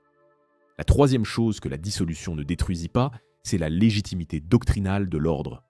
Parce que Rome ne prononça jamais de condamnation pour hérésie, parce que les conciles provinciaux de plusieurs régions produisirent des conclusions d'innocence, et parce que Clément V accorda une absolution individuelle aux dignitaires de l'ordre en août 1308, il n'exista jamais de décision ecclésiastique définitive établissant que les pratiques de l'ordre avaient été hérétiques. Cette absence de condamnation définitive laissa ouverte une brèche juridique et théologique que la tradition ultérieure put exploiter, et qu'elle exploita effectivement, non pas pour revendiquer une continuation secrète de l'ordre, mais pour formuler la réhabilitation intellectuelle de son image. La quatrième chose que la dissolution ne détruisit pas, c'est la continuité institutionnelle dans les royaumes ibériques. L'ordre du Christ au Portugal et l'ordre de Montesa en Aragon constituent des preuves non pas légendaires mais documentées de la survie partielle du temple sous d'autres noms et dans d'autres cadres. L'ordre du Christ, en particulier, joua dans les 2 siècles suivants un rôle d'une importance mondiale. Financement et organisation des explorations atlantiques portugaises, qui représentent une continuation fonctionnelle de l'esprit maritime et commercial du Temple dans un contexte historique entièrement nouveau. Cette trajectoire n'est pas une métaphore de la survie templière, c'est sa réalité documentée la plus solide. La 5e chose que la dissolution ne détruisit pas, c'est la mémoire contestataire que de Molay incarna par sa rétractation publique. En mourant en affirmant l'innocence de l'ordre, de Molay ne prophétisa pas, il témoigna. Et ce témoignage fut recueilli et transmis par des chroniqueurs qui n'avaient aucune raison institutionnelle de le préserver si la destruction de l'ordre avait été réellement totale. La persistance de ce récit dans les sources médiévales, sa transmission au fil des siècles dans des contextes très différents, indique que la mémoire de l'ordre ne fut pas simplement une légende construite a posteriori, mais une tradition mémorielle enracinée dans des faits contemporains des événements. La 6e chose que la dissolution ne détruisit pas, et c'est peut-être la plus importante du point de vue de l'histoire des idées, c'est le modèle institutionnel que l'ordre du Temple avait représenté. Un ordre militaire directement soumis au pape, fonctionnant à travers plusieurs royaumes sans être subordonné à aucun, capable de mobiliser des ressources financières à l'échelle continentale et de les déployer selon une stratégie propre. Ce modèle organisationnel, pour lequel le Temple avait été la première réalisation cohérente, continua d'inspirer des projets institutionnels dans les décennies et les siècles suivants. L'hôpital de Rhodes en fut la continuation la plus directe. Mais d'autres institutions, des confréries marchandes, des organisations diplomatiques, des réseaux de financement ecclésiastique, s'inspirèrent de manière variable du même modèle de coordination transnationale que le Temple avait perfectionné. Ce bilan de ce que la dissolution ne détruisit pas ne doit pas être confondu avec les thèses de continuité secrète que la tradition maçonnique du XVIIIe siècle développa sans fondement documentaire. Ces thèses, selon lesquelles l'ordre aurait continué à exister clandestinement depuis 1314, transmettant ses secrets initiatiques de génération en génération jusqu'à la fondation de la franc-maçonnerie spéculative, ne sont attestées dans aucune source médiévale et leur construction textuelle est entièrement postérieure au XVIIe siècle. Elles sont des fictions historiques, au sens précis, où elles construisent une narrative de continuité qui ne correspond à aucune réalité documentaire vérifiable. Les distinguer rigoureusement de ce que les sources permettent d'établir est une exigence analytique fondamentale que l'enquête ne peut pas sacrifier à la commodité narrative. Ce que les sources permettent d'établir, c'est une vérité à la fois plus modeste et plus significative que les légendes de survie secrète. Philippe IV détruisit une institution, mais ne put pas détruire ce qu'elle avait construit. Il élimina une persona juridica, mais ne put pas éliminer les réseaux humains, les compétences économiques, les mémoires vivantes et les structures matérielles qui constituaient la réalité concrète de l'ordre dans la vie européenne de son temps. Rome tenta de fournir une légitimité théologique à cette destruction, mais ne parvint pas à prononcer la condamnation doctrinale qui aurait rendu la destruction totale et définitive. Ces deux échecs, l'un royal, l'autre pontifical, définissent avec précision les limites de ce que le pouvoir médiéval pouvait accomplir face à une institution qui avait intégré son existence dans les structures économiques, sociales et mémorielles d'une civilisation entière. Ce que l'enquête dans les archives laisse finalement ouvert n'est pas la question de la culpabilité ou de l'innocence de l'ordre, question dont la réponse définitive reste hors d'atteinte.